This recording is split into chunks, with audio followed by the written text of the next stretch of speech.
ایک غریب آدمی کے مکان کی چھت ٹوٹ گئی تھی اور وہ اس پر گھاس پھوس بچھا رہا تھا کہ اتفاق سے ایک سخی امیر بھی ادھر آ نکلا اور کہا، بھلے آدمی، اس گھاس پھوس سے بارش کیا روکے گی؟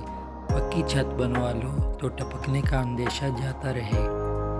غریب نے جواب دیا، جناب، آپ کا فرمانا تو بے شک بجا ہے اور میں بھی جانتا ہوں، مگر حضور، میرے پاس پکی چھت بنوانے کے لیے دام کہاں؟ امیر نے پوچھا، پکی چھت پر کیا لاگت آئے گی؟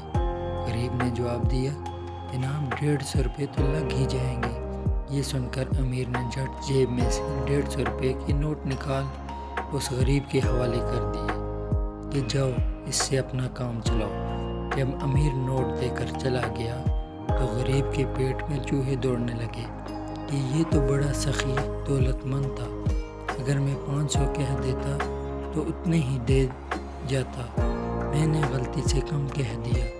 یہ سوچ کر وہ امیر کے گھر پر پہنچا اور کہنے لگا، جناب، میں نے اندازے میں غلطی کی تھی، چھت پر 500 روپے خرچ آئیں گے۔ امیر نے کہا، وہ 150 کہاں ہیں؟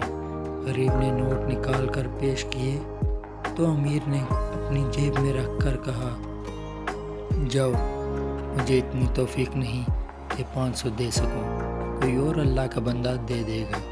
غریب بہت گھبرایا، مگر امیر نے ایک نہ سنی۔ آخر پچھتاتا اور یہ کہتا ہوا گھر کو پلٹ آیا کہ میں امیر کی کوئی خطا نہیں، یہ میرے ہی لالچ کی سزا ہے۔